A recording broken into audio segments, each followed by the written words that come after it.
Jack Flaherty, D-Row, in back-to-back years, gets traded at the deadline to a team in desperate need of innings.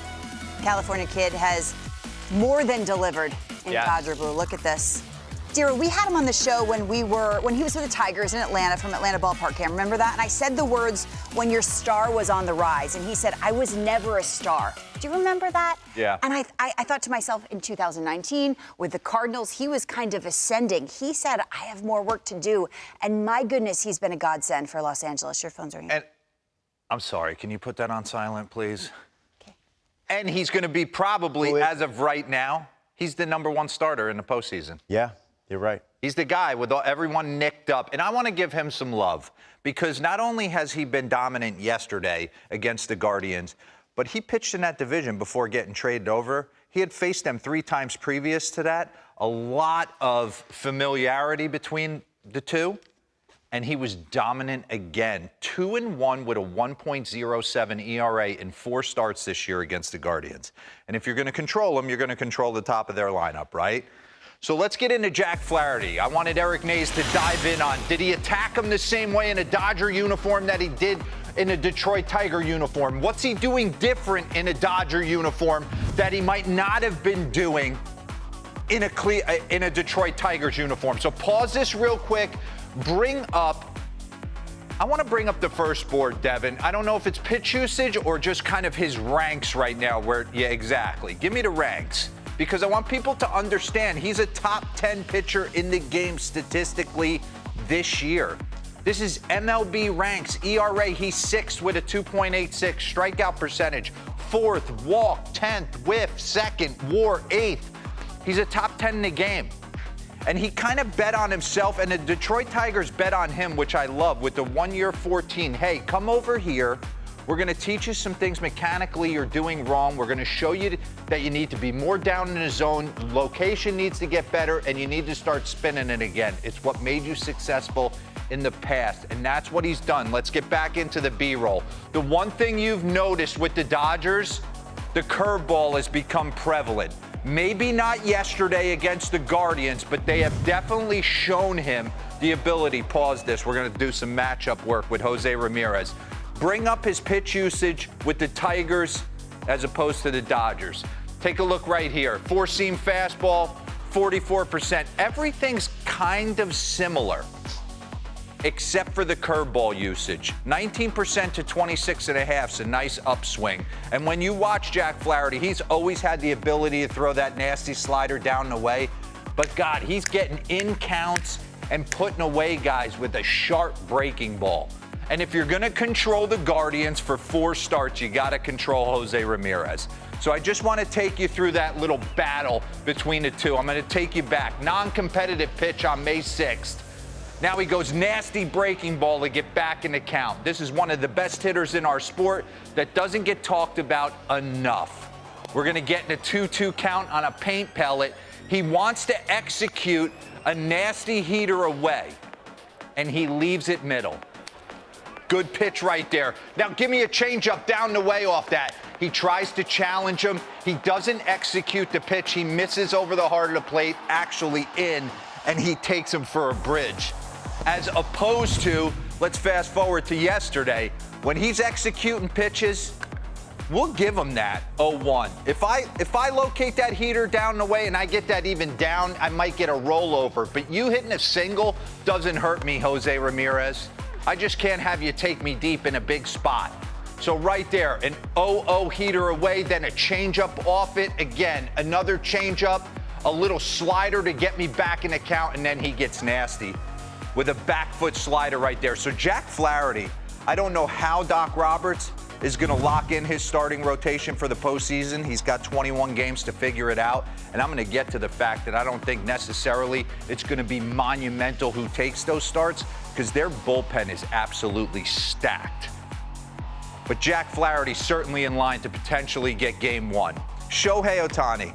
I'm sitting there last night on the plane, and I'm reading a lot of notifications on X and kind of diving in, and everyone, there's this huge groundswell to get Lindor a potential MVP over Shohei.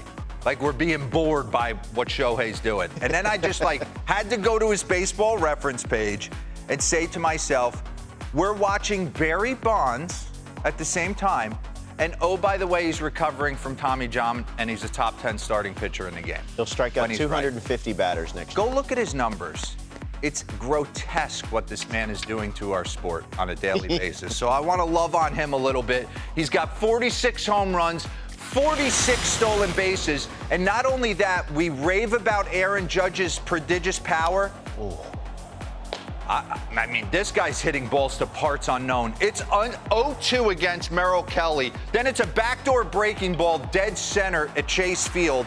I'm going to keep it going. We're just giving you his last 5 homers. The ball he hit yesterday, you couldn't tell if it was fair or foul because it was obliterated into the sky. Here he is, 1-0 off Matthew Boyd, left on left, staying inside the baseball. Look at this changeup. Where's it go? No one knows. We got to replay it. No one knows where the ball is. It's hitting off the third facade. Look at this side angle. Pause. Now slow click this.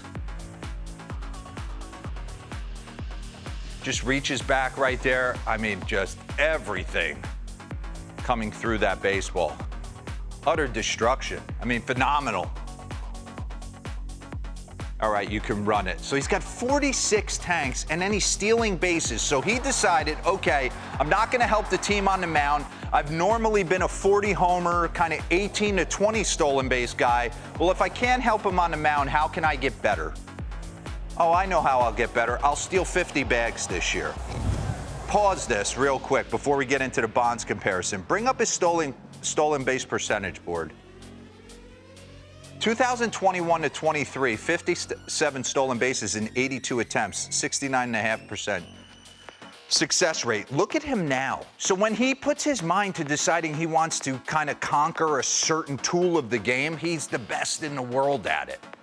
And take me back to 1993 when Bonds signed the richest deal with the San Francisco Giants. I went back and I was looking at his baseball reference, and he was like 40 homers in that time, 20 bags. That's what he was doing per year. It's what Ohtani's doing in a Dodger uniform, and he's going to be their #1 starter potentially next year when he's back. So bring up that comparison board, and then I'll just rip up the Dodger bullpen. Player comparison, first season with his new team. Barry Bonds in 1993 played in 159 games, hit 46 jacks, 123 RBIs, and stole 29 bags. Just breathe what he's doing in. The weighted runs created plus is absolutely crazy over here. 193. So he's giving you Bonds-like production, and he's going to be at the front end of your rotation next year. Okay. As I was drifting off to sleep the other night, I saw Blake Treinen throw 2 of the most disgusting sweepers I had ever seen, and it kind of led me to how many weapons Doc Holliday's got in his bullpen down there, Doc Roberts. So let's get into it. Watch the depth of these pitches that Blake Treinen's throwing. Watch this to Schneemann. How are you supposed to hit this next pitch that Schneemann, I mean, it takes a left-hand turn. Run that back.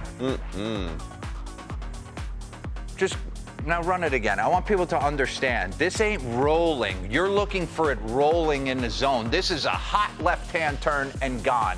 So Dave Roberts can go get Treinen in a big spot if he wants him. He could go get Evan Phillips in a big spot if he wants him.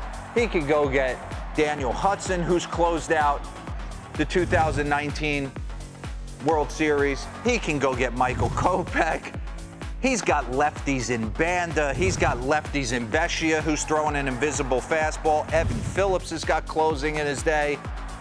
Joe Kelly's out there. So I know everyone's concerned about the Dodgers starting rotation and who's going to get the ball, but I really look at their bullpen as, man, it might be a 4 or 5 inning game, and then it's just, here we go.